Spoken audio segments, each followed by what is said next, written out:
Bogack? Mr. Bogack, just before you get started, I just want to, you would send me an email. Right. And a lot of times I don't respond to some emails because not particularly yours or anybody's in general, but I find that emails sometimes are taken out of context. How you say it and what you say. You question the whole issue of us videotaping the meetings. Well, my position hasn't changed since the last time we discussed this, which is what, about a year ago probably. You know, and you also question the transparency of this board, which I take personally. I don't take think doing that. Excuse me. Let me just finish. You can say whatever you want to say. The transparency of this board. This board is operating under the transparency that it has probably 125 years. Maybe not 125. Be that as it may be. But 1893 to now. How many years that is. And it's operated that way very effectively for all those years. You know, in your email, you speak of the town of Brookhaven. You notice now the town of Brookhaven has a 3-minute limit. Yes. And that 3-minute limit was never before until they started videotaping. And people get up and speak and speak and speak and speak and speak. So when you talk about transparency, what you're talking about is then limiting what people can say so they don't get up and spend the night here babbling away. You talk about Massive Beach. Massive Beach didn't have a limit until they arbitrated that, until they videotaped. And then they didn't have court officers until they began to videotape. It changes how the meetings operate. And the third piece of it is, I think, and probably the most important one out of all of it, is you have people that will come to this meeting. You've been to every meeting for the last 4 or 5 years. The other people come to the meeting and talk about an issue, whether it be with a neighbor, whether it be something about downtown. But a lot of times I'll see them sit back there and they'll come up and speak because they know that we're not going to go out and broadcast what their concerns are. That concern may be with a neighbor, it may be with a business downtown, it may be with the school district, but there's a certain amount of, and it's probably the word you don't want to hear, the privacy that happens when you don't have a camera looking at you. Now, you do what you do with your videotaping, which is fine. And that's your constitutional right and it's your legal right to do it. But I know that there are people out there that will not come to this meeting and will not bring their concerns if they know that they're going to be on Channel 18, because we could go to the town of Brookhaven and they would, Jack, you would... Well, there are concerns about that. We've gone through that with Channel 18, whether they're, I don't really like to discuss town government stuff, but... I could make that request at the time. You could make that request, whether it's a request that's approved or not is based on the town board, but you could make that request. But it just changes how this board and how the public handles being at this board. Jack, you've talked about it, I've been to board meetings where people get up and you'll have people talking about issues. They live in Yaphank, they're talking about issues in another part of the town because they're going to find themselves on television. So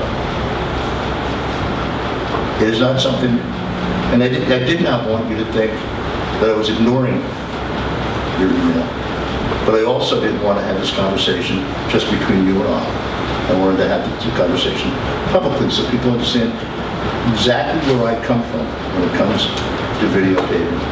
I find it to be less transparent than you believe it is, because it really takes the closeness out of what we do and puts people in the public eye who may not want to be in the public eye, and puts people in the public eye who have no business being in the public eye.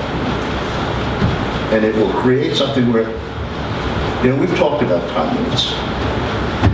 I don't like time limits. It's never been that way. One of the reasons we do our minutes the way we do our minutes the verbatim minutes, that if somebody wants to come and see pretty much, probably 85% of what's said is in those minutes.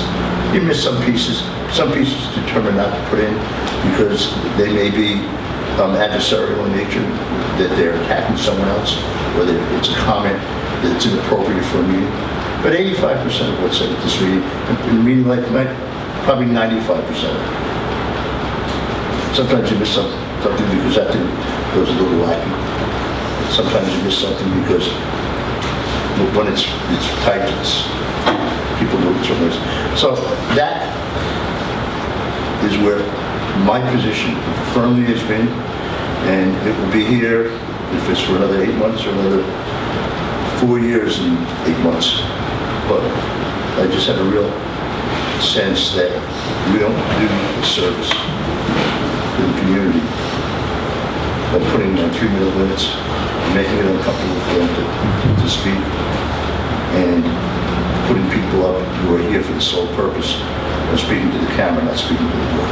If you ever notice, when you watch the camera, how many people move to face the camera and not face the board? It's incredible.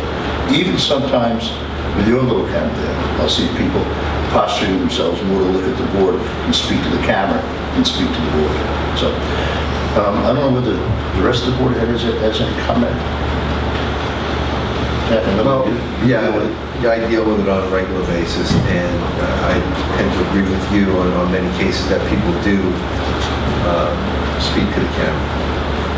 And I would hate to see us having to have 3-minute limits here. I think the one thing that this board has always done is allow people to express their opinion and take as much time as they want. We know that. And I think it would be not a good idea to limit, although we've discussed it before. I don't think it's a good idea to limit it. And I think that Mr. Bogack and his group serves that purpose of videotaping. And I think people who want to watch it know where to go. And, I would agree with you, Mr. Mayor, on this. Yeah, I just didn't want you to think I ignored your email. So I'd rather speak in public than speaking. Do I get 10 minutes to respond? 10? Yeah. Sure. I don't think I'm going to need 10 minutes. Actually, by the way, I wasn't even going to answer that question. I had another question. But I owe it to you. I owe it to you to answer the question. You know? And I appreciate it because it gets your views and I understand them better. First of all, I'm sorry you took that email that way. I really tried to word it differently. I don't need it to be an offense to anyone. No, I didn't take it that way at all. I took it as the question again being asked. In no way, shape, or form did I take it offensive. Did I take it in a negative way? Well, I'm glad. I just took it that it's a question I had to answer to you, and I had to answer to the public. Okay, all right, fine. So, I'm not going to take 10 minutes. I think that we have a profound point of difference of view about this. This is not an unusual idea. There are other localities that have different points of view than yourself, or the Deputy Mayor Krieger, or maybe the rest of the board. I don't really know.